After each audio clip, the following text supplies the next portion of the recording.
One shot, one kill. Fire when ready.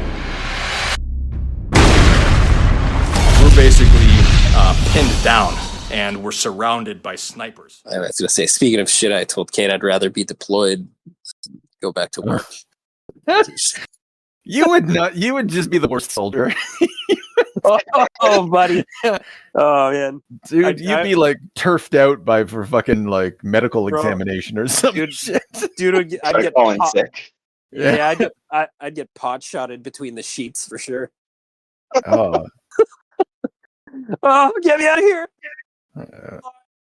Anyway, you just ring that bell in basic training. Just get the fuck out. I mean, I guess maybe we will just fucking get down to it here on the Extinction Agenda, where we are pinned down. we're back. Yeah, Yeah. with James and Adam. And I guess we're back to doing snipers. That's always good, exciting stuff. This time though, American Sniper, not just any sniper, the American version.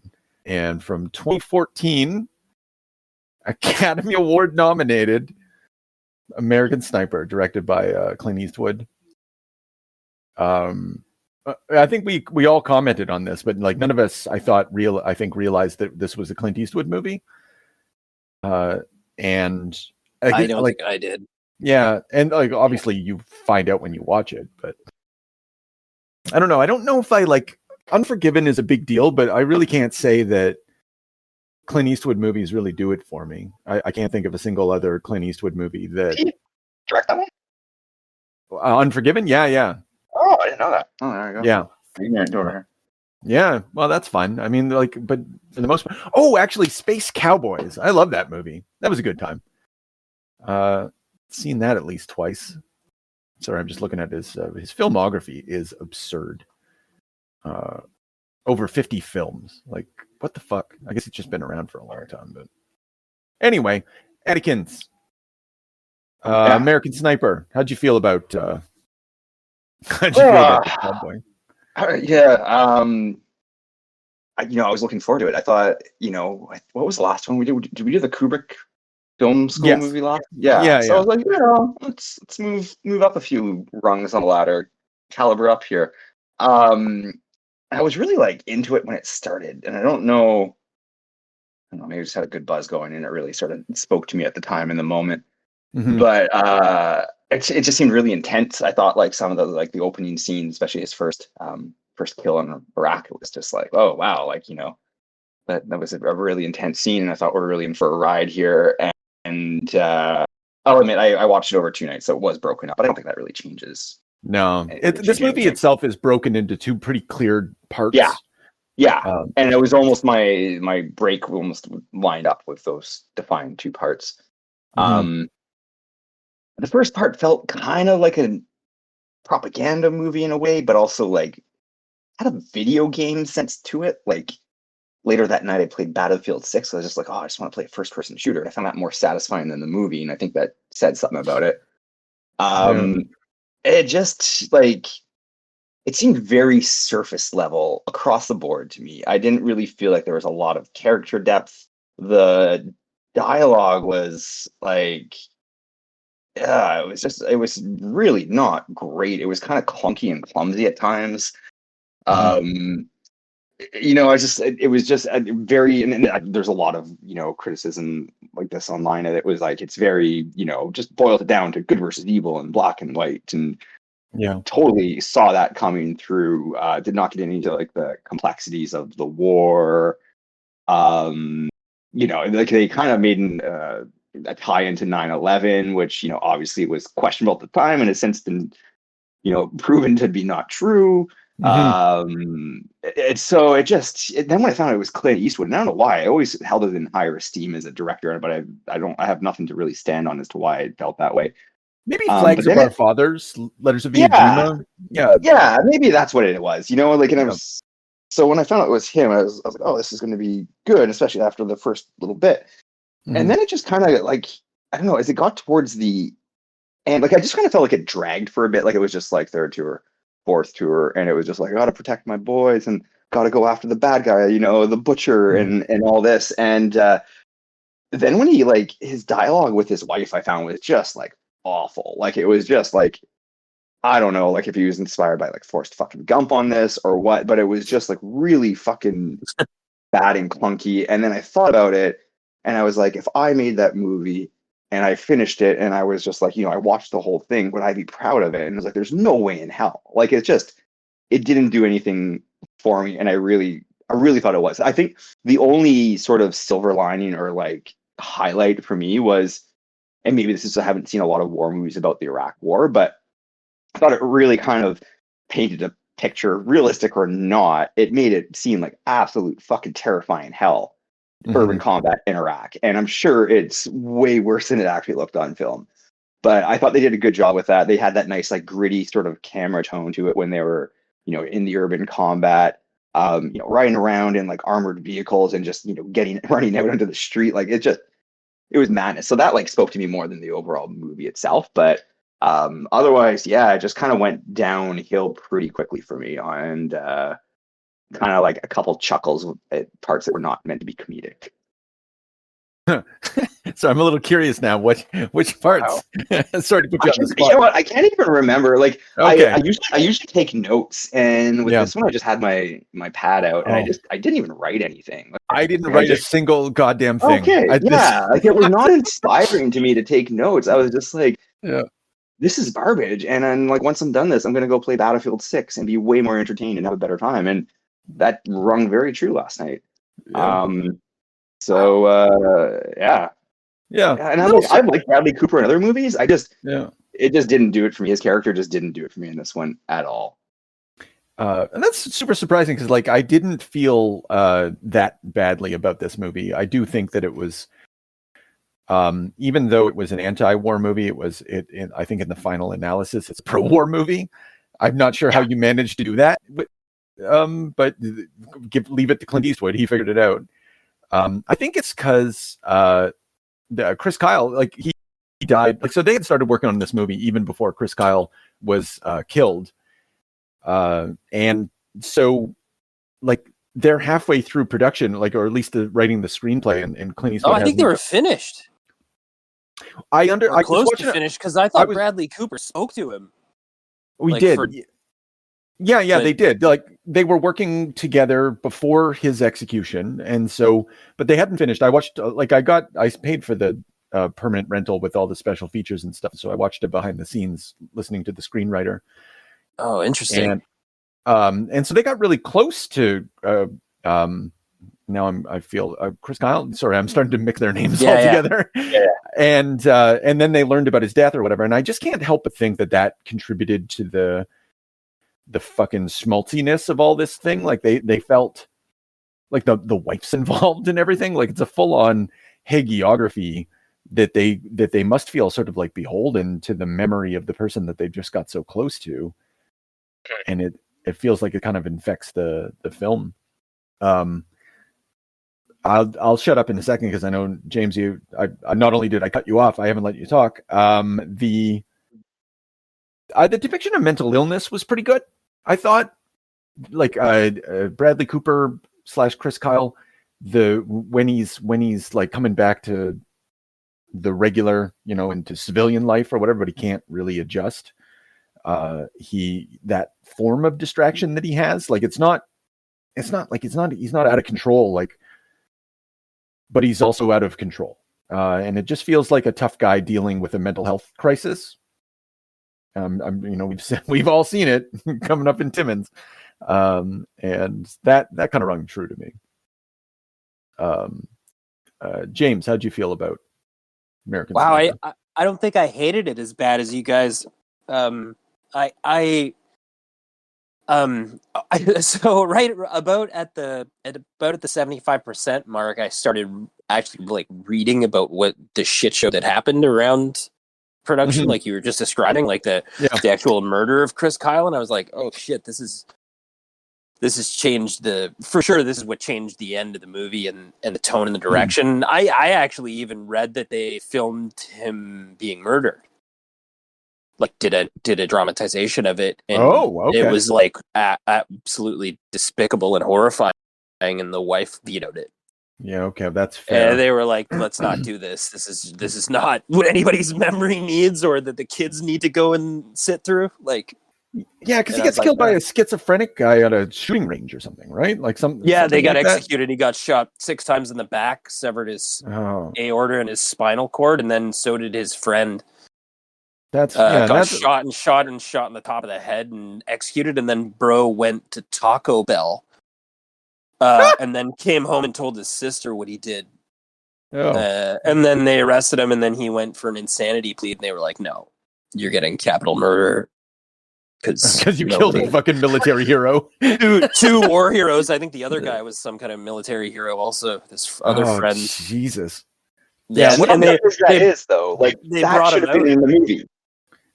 Like, if you want to talk about like PTSD and like the effect of war on, they did. You're right.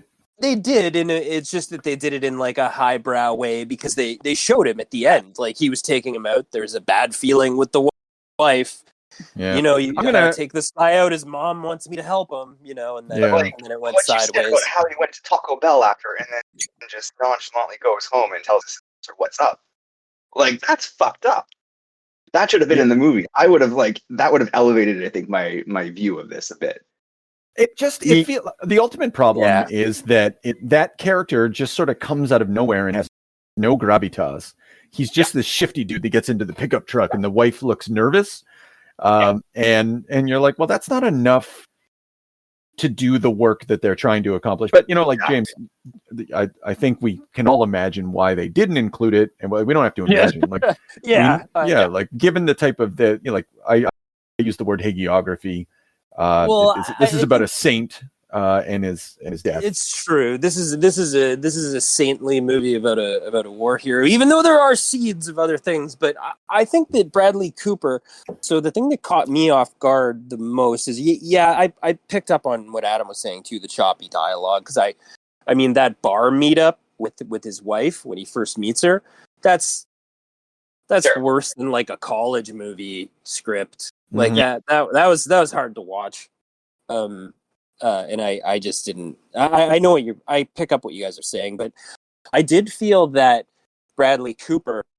Well, and I'll cite this too. It was like unrecognizable. I think that he did a lot of work, making himself behave like this guy. He did, yeah. And I think it came through because I started watching this. Like, Kate despises war movies. She wasn't going to watch it with me. She was working on some spreadsheet stuff. That's a weird hobby. But she looked up and started watching it with me, and then probably about 20 minutes into watching it, she was like, "Is that Bradley Cooper?" And I was like, I honestly think that speaks to what he did here. Is he really masked himself. Like, he really dug into this.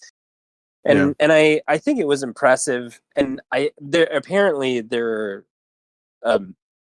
testimony from soldiers that he served with that it was chilling, like that he behaved like the guy, the Chris Kyle. So I don't know. I just think that I think there's a lot to this, and I think that it drags enough negative things through the mud that the propaganda gets kind of washed out. But I can't agree with that.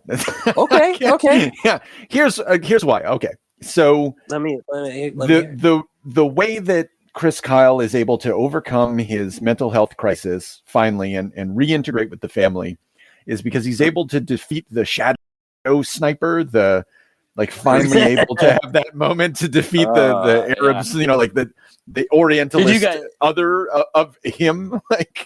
So I'm sorry to get yakking here again, but did you guys know that was Spielberg's idea? I did. I think so. I found that funny. It's fucking dumb. It's fun. But I found myself thinking, like, what does this mean? Like, what's Clint Eastwood thinking? What are the writers thinking? And ultimately, I guess I have a couple thoughts about it. Like, on the one hand, they want their cake and they want to eat it too. So you can have the evil Arab. There's constant talk about how there's evil, and the book, not just, I guess it's based on the book, but the the movie it wants to it does sort of call into question war and that sort of thing. You know, like everybody around Bradley Cooper's character, Chris Kyle's character, is like calling into question, like, what are we doing? What are we doing? But I don't view that as a real criticism of the Iraq War or modern warfare. I view it like I saw it in the continuum of Vietnam movies. Like this movie is in the vein of like a Deer Hunter or other Vietnam era trauma movies. It doesn't like it stays away from politics whatsoever, but still manages to engage with the fundamental American myths. And that's why I feel that it's ultimately propagandistic. I don't know if that makes a lot of sense, but that's... Yeah, no, I agree with you 100%. Yeah, I think you captured what I was trying to articulate before. Yeah.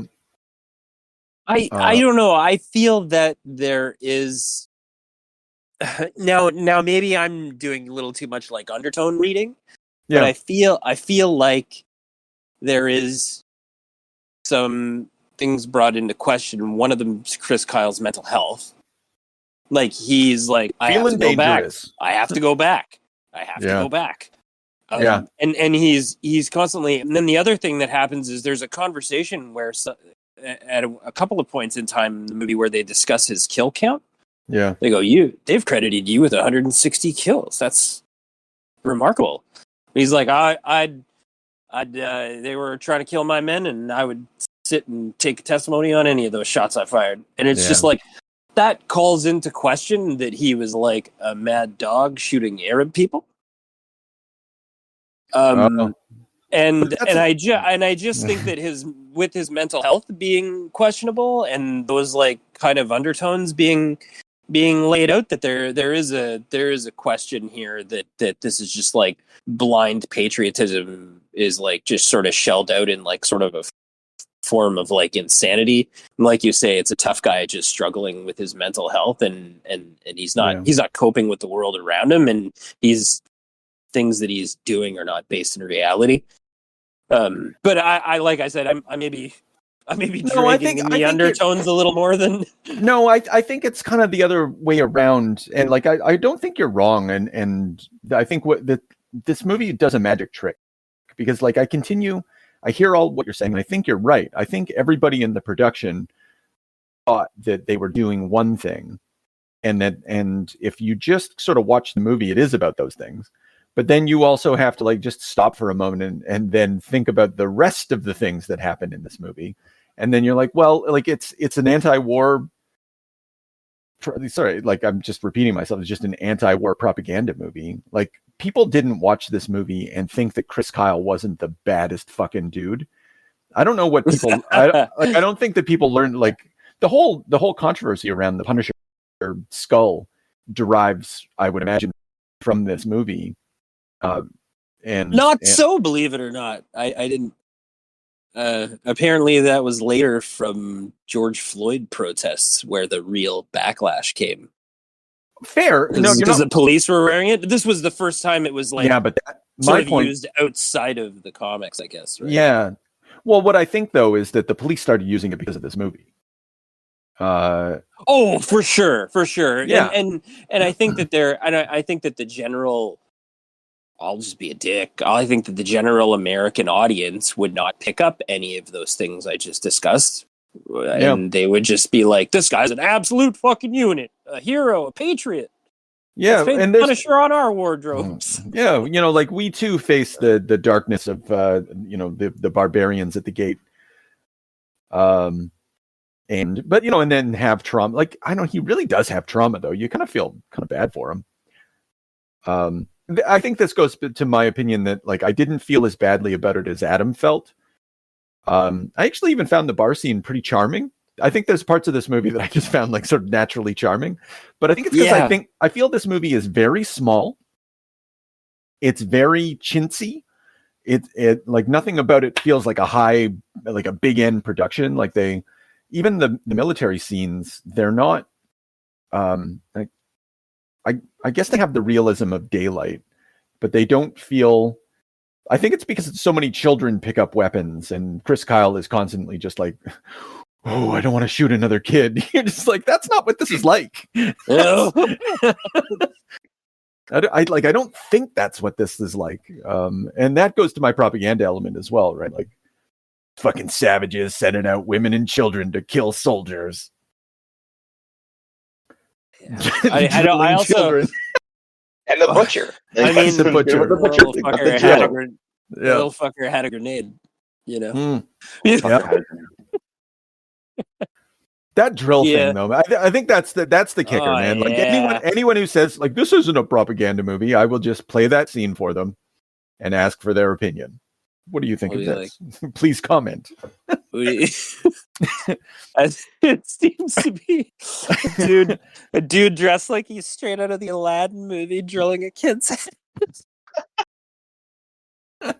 It was rough in terms of that, and then the American soldier in the restaurant was like tortured and drilled, or like these motherfuckers are savages. It's like that's what we were portraying this throughout the whole thing. So it's like, and then even any of the people that he met that were like down to earth or protecting their families or anything were still traitors and betrayers. And it was just like there was no. Yeah, that's true. Actually, there was no appropriate humanization of anybody outside of the Americans and their families. So I mean, that in itself is, well, I mean, it's fine. It's a one-sided portrayal of a telling of a story. That, hey, did you guys? What about the? Does anybody got any more info than me on the sort of stolen valor bit? The Jesse Ventura book controversy? I don't have anything more than you, what I would imagine. I've got nothing on this. Enlighten me. Oh, yeah. Okay. James, go ahead. Apparently, the autobiography was criticized for exaggerations and disputed claims. Jesse Ventura filed a defamation lawsuit, so I think some of the stories were taken from his story and sort of blended in. Oh no! I'm sorry. I thought it was just that he said that he punched Jesse Ventura and gave him a black eye, and Jesse Ventura said that was bullshit and enrichment or false enrichment, something like that. That's what the Wikipedia had told me. Oh, well, I thought it had like I didn't know that the Jesse Ventura thing was separated, but I just read that it had been criticized for exaggerations and disputed claims. It's not actually that bad. It's really complex. The Wikipedia is very thorough about the matter. The disputed claims actually, it's something like actually Bradley or Chris Kyle actually comes off a little better in terms of like what medals he ought to have received, because there was a discrepancy between what the military reports said and what he said. But it turned out that what Chris Kyle said was correct, but the military reports were wrong, and then they had to reissue the military reports or something like that. Wow. What the real issue, though, is he says that during Hurricane Katrina, he went on a vigilante spree and killed people. And because people were rioting or whatever, and he went out there. I mean, that's the real controversy regarding this Chris Kyle character and the Punisher symbol. Because he fucking enacted that particular, or at least says he did, but there's no evidence that he did it. So he just make it up, just went out and fucking dealt with those fucking savages, just more savages after. Yeah, it's fucked up. On our shores, they're here. That's right. Jesus. Yeah, that's a hell of a thing to put in a book. It made me kind of want to read the book a little bit. And apparently they after his death, because it came out, he wrote that book before he died, obviously, unless the ghost wrote it. No, yeah, he did. And afterwards, they have like it was something like 80 extra pages of people just talking about Chris Kyle at the extra, like in the revised edition. I bet it's a hell of a thing. I just bet if it's Kate was actually working at Indigo apparently when this happened, like when he was murdered. Oh, okay. And like I guess the book went fucking bonkers. Yeah. That's even here. So yeah. That's a hero. And what a hero! Yeah. Well, yeah. I mean, honestly, the legend. I like. I don't know. Like, I I struggle with the whole thing because there is like, if there's, I mean, I would say if this is like 70% true, I mean, it's fairly incredible. Yeah, and deserves a story, Absolutely. I don't debate that at all. I think it was just Clint Eastwood's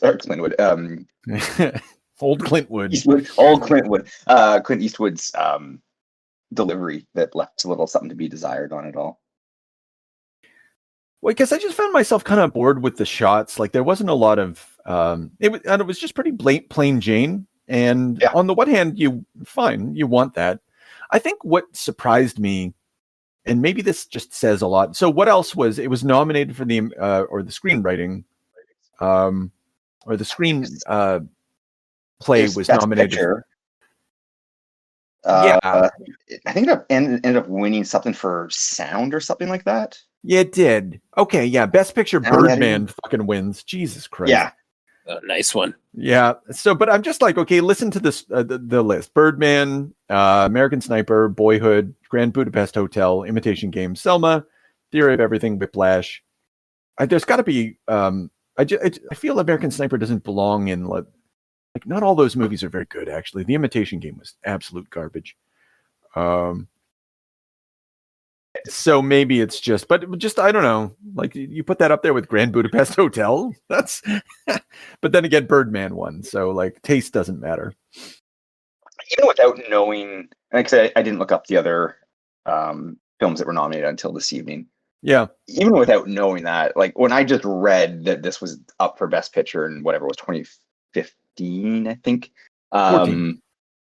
It shocked me that this was like at that caliber, but who knows? I mean, some of the quotes surrounding this, I think people were really smitten with the like this is a post 9/11 movie. This is we're coming to grips. We're still in the Obama era. Yeah, I mean, and the war was still pretty fresh at that time, right? I think it kind of wrapped up 2011, and then there was like a re-engagement against ISIS. So this was probably just like hold on the heartstrings. Yeah, it's and it fits into that mold of like I think I already said, the PTSD mold. War damages the family.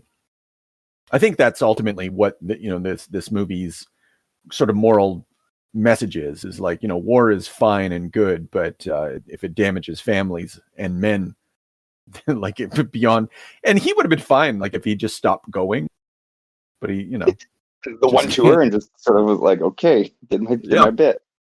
I actually found the mental health and PTSD thing could have gone a lot more. And I don't mean like I want to see like him lose his shit and get all angry. Like I thought one of the better actually scenes that showed his mental health problems, and I can't remember, James, if you had mentioned this, but it was when he was watching the TV and the camera is sort of on him, and it sounds like he's watching like a war movie or a war show.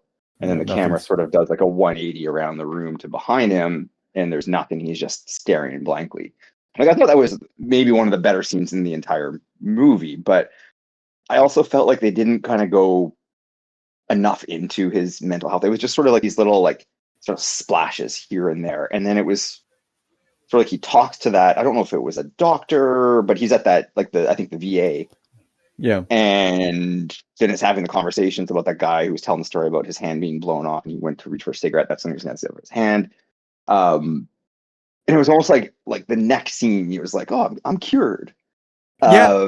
Which was like that. Like, why did we rush that? We didn't need to see all four tours, not all four tours, but like it really went like a lot more into like the war movie. And then it made me kind of wonder, like, did this movie kind of struggle with a bit of an identity crisis? Because part of it was like action, war, urban combat, Fallujah, it's hell, and then it's mental health. And I thought the mental health thing was way more interesting because it could really touch on something different and special there. And it just sort of, again, just kind of surface level for me. It just didn't go deep enough.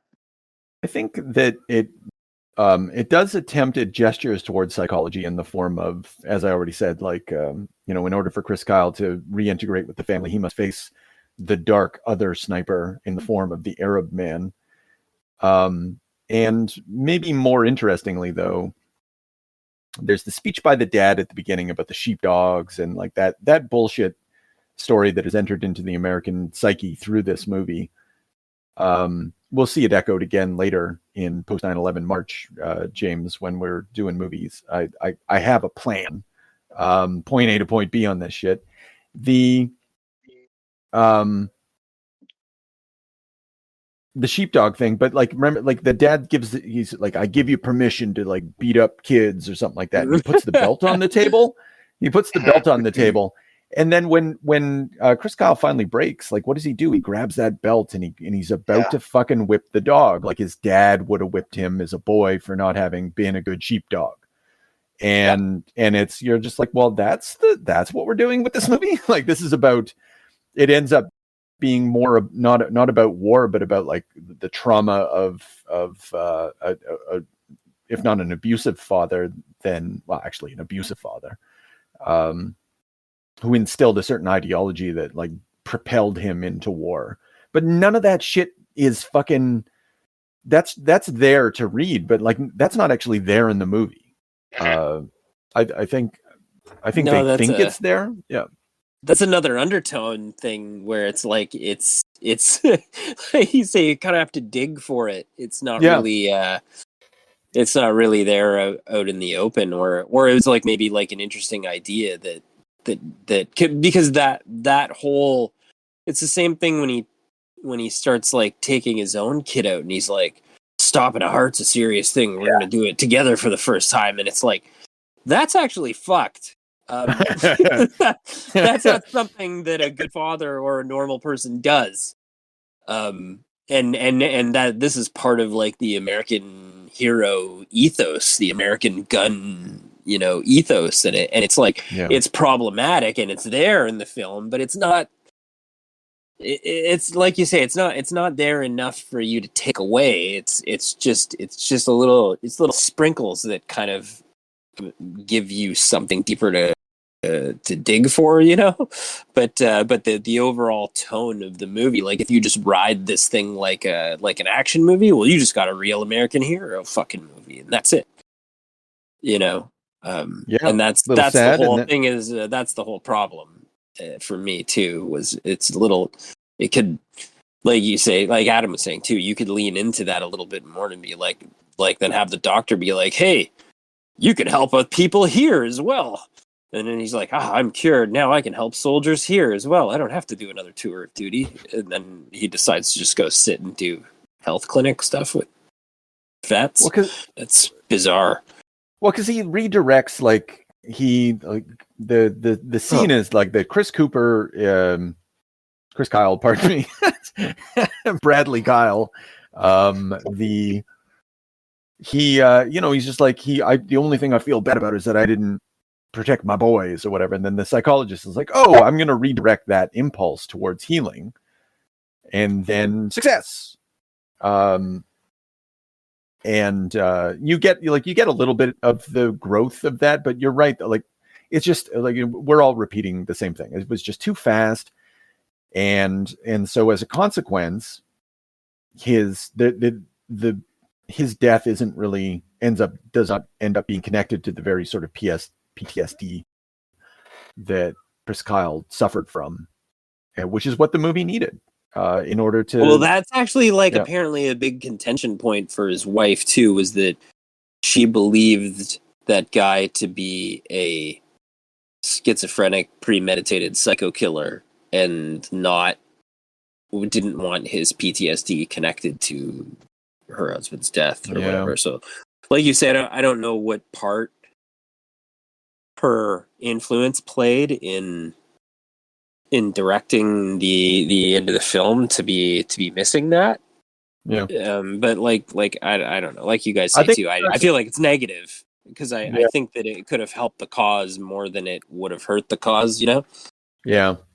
I think the whole movie was like, the whole gist of it was better captured and summed up in like one of the opening scenes of Apocalypse Now with Martin Sheen's character in the hotel room, where he's like losing his shit and punching the mirror and drinking and crying. And then he was like, he said something like, every second I'm in this hotel room, Charlie's out there getting stronger.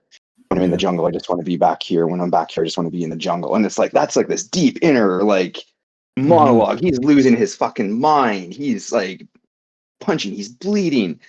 Like that. I'm not saying that this movie had to completely replicate that, but I felt like that captured a lot more of that emotion, mental health, illness struggle in 2-3 minutes of that scene, than the latter part of this movie, where it was just like, as you said, James, it's like he talks to the doctor redirects his sort of energy and desire to save people to, the boys down the hall, and all of a sudden it's like, oh great, like I'm back, and when his wife is just like all of a sudden like, oh, it's so good to have you back, and he's like, hands up, take your panties off, and all of a sudden they're at like sexy time again in the shower, and it just, I don't know, I think there was something really great there that could have been tapped into a lot more, to really bring out what like the mental health impact of this is. And I can't even like, I'm a fucking office bureaucrat, like I'm not going to pretend to even know what that would be like, but I don't think this was quite it. Well, yeah, we didn't see it, like categorically, and I think you put your finger on something, is that he never really misses his family when he's out at war. Like, you don't get the sense that he wants to go home and he's stuck in some kind of limbo. Like, he's just the best fucking soldier. It was only that one part towards the end when they're sort of pinned down on that roof in the sandstorm. Yeah. And he calls his wife. And it's not even like, because I read about that scene before I saw it, and I expected a lot more fear and emotion in his voice, and it was almost just very matter of fact, like he's had a bad day at the office, and maybe that's how we saw it, but he was like, I'm ready to come home, come home, and it was just like, I think if I were in that situation, it'd be bawling my eyes out, shitting bricks. But well, because he just killed the Oriental other at that point. He shot him. Olympian. Yeah. We haven't talked about this because it's a sniper movie. How do we feel about the sniping in this movie? Does it at least do that well? I'm going to go with a no. It was okay. So. I'm going to be somewhere in between you guys on that one. Okay. I think it was okay. It could have been better, and it could have been worse. Well, maybe okay. When you put it like that, maybe I'm persuaded to be in the middle as well. But none of the scenes were exciting. Like none of the, I don't know. There wasn't much urgency to it, other than maybe the first one where it was like, oh god, did it have a grenade, or what if it isn't a grenade? Like I honestly thought that's how that scene was going to end. That he was going to kill them both, and it was going to turn out to be like a wooden candle holder or something like that. You know what I mean? Like not a real hero. yeah, exactly. But like otherwise, there was no. I can't remember which one you mentioned it earlier, but it was just always like, oh, there's a woman and/or child that's emerged from the alleyway with an RPG. Got to kill them.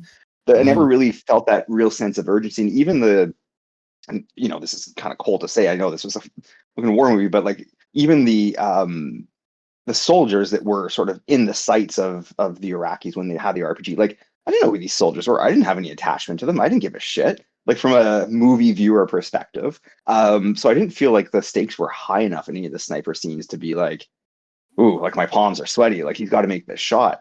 The one thing I also, and maybe this was just like sniper rifles and scopes are better now, but I always liked in the sniper, like Tom Berenger movies where there was like that, for lack of a better term, spotter. Communicating and calling out like wind direction, distance, and there was this team thing. In this one, the team member was always just like sitting back, like just, musing about life and, just shooting the shit. Yeah. Talking about pussy back home. And like, it was weird. It was just different. It didn't have the same effect on me. Oh yeah. That's a good point. Okay. Glad I asked the question, because that's true. There's usually some sort of collaborative effort between the sniper and his spotter. And like fucking like you said, probably wind direction, elevation, like whatever fucking. Yeah, you had a really shitty spotter. Now that you bring that. yeah, it's just shit, man. Don't do it. You could get court-martialed for that. They're gonna send you to Leavenworth. And he's like, just pop this kid. Apparently, he never even shot a kid. Oh wow! Which I think is funny. But Clint seasoning on the movie for you. Yeah, a little spice there. Get the tension up. Yeah. You know what? I thought the sniping stuff was great because I just like that they were hunkered down on some shitty old mattresses, and then one of the guys come and reel them out of there. They're like, it smells like piss in here. Because they're just pissing on that was actually good. That was a good scene. They're just pissing on the floor beside their mattresses while they're hunkered down and just fucking sniping people. It's kind of awesome. And I found the most tension the tension they actually drew out of the firefights were when he decided he was going to go like door hopping with the guys from building to building. Yeah. Because he was worried that they weren't trained well, and then he didn't have a sniper rifle. So yeah, that did sort of suck if all your interesting firefights came out of just not giving him a rifle. That's pretty sad. But yeah. And I think I mentioned this to you guys maybe a couple days ago in a text, but I was like, I couldn't help but thinking about Inglourious Bastards and the German sniper propaganda movie Nation's Pride, where it's like, you know, he got the bird's nest in the bell tower, and it's just like, he's killed the most American soldiers. That kept playing through my mind. So maybe that was like gave me a bad lens to watch this movie. But no, and I think it's classic. We saw that with Vasily Zaitsev in Enemy at the Gate. Like the sniper for whatever. The most cowardly of all the soldiers is often like meant to be like the most heroic, or the most representative of our capacity to kill at a distance. Like, I don't know. There's something cool about the sniper. Obviously, we've devoted a lot of time to the concept of the sniper. But to kill someone at a distance like that, you know, like mercilessly, like shooting a deer. Or I guess maybe that's it. It's the hunter quality. Our hunter is the best. It's very primitive. It's the whole oversight. Like this is the protective bubble. You know, and ours is not only the best but the most accurate. Yeah. Oh man, that's interesting. I don't think we've ever really talked about. I guess maybe now this is a new facet to the concept of the sniper that we've never really talked about. So that's good. Even though we felt it was not consistent with what we've seen in the past, it kind of. All right, I feel we fleshed something out. That's good. That's sniping. At least something good came out of this movie.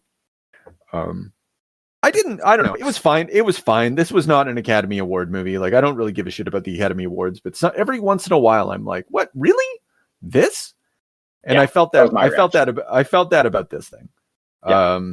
Cause it was, but I think like we already said, it pulled at the heartstrings. It speaks to the American psyche. Everybody gets to enjoy their movie about war and also like tut about the dangers of war. It's perennial theme in American society, as we're seeing. Anything else? I think that's it for me. Yeah, I don't know. Yeah, okay. Well, I was gonna we used to do a rating, but I was gonna say, don't be a coward. You want to rate it? Oh, yeah. Don't be a sniper. Yeah.